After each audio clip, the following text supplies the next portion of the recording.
Hello, I'm Tim Beggins, president of Elk Trading Company. In this week's top news for natural gas, number one, for the US, Arctic air is on its way. Number two, Europe. The European natural gas storage deficit now stands at 512 BCF, or 15%. Number three, India has added 4 gigawatts worth of coal-fired generation in 2024, the same as 2023, looking to go to 90 gigawatts by 2032. And number four, the rest of the world. Brazil has enacted a law which should modify the production sharing agreements and encourage investment in the country. Let's take a look at the natural gas continuation chart.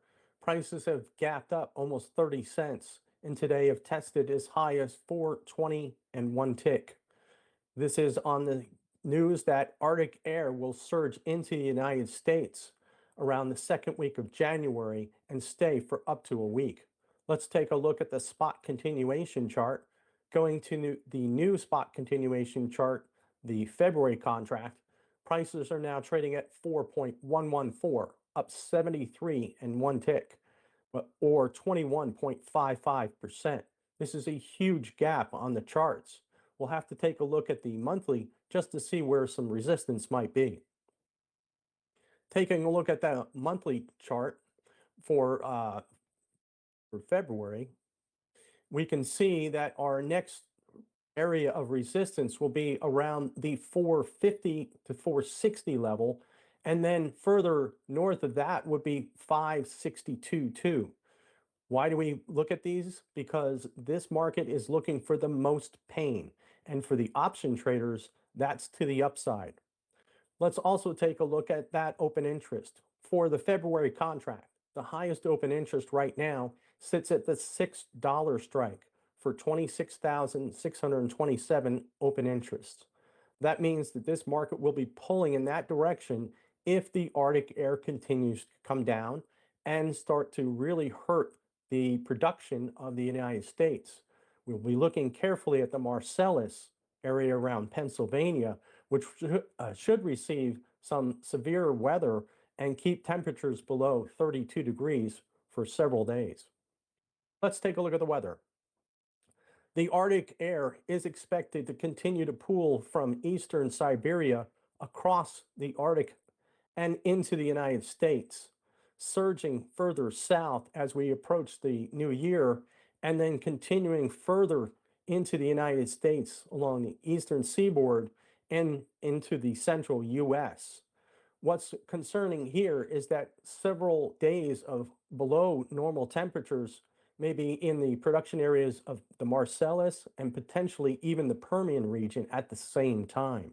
So as you can see, there's a highway of Arctic air from eastern Siberia straight down to Kansas, all the way over to Pennsylvania around January the 10th, 11th, and 12th. Let's take a look at the United States in particular. As you can see, as we get into the new year, colder air is currently right now over western United States, but then surges further south through the central part and over into the eastern seaboard. Again, notice that the cold Arctic air is in the western side of Hudson Bay, where we do have ice. The eastern side still remains fairly ice-free, but that will not last for long.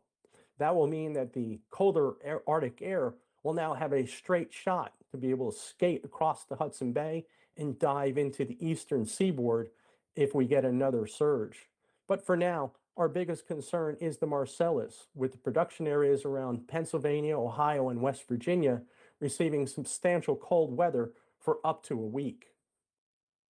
Taking a look at Europe. Europe also receives colder weather around the same time. Currently, right now, temperatures are fairly normal, but this is expected to change around the 3rd, 4th, 5th, and then we get another Arctic blast coming in around the same time as the United States around the 8th, 9th, and 10th. At this time, let's take a look at Asia.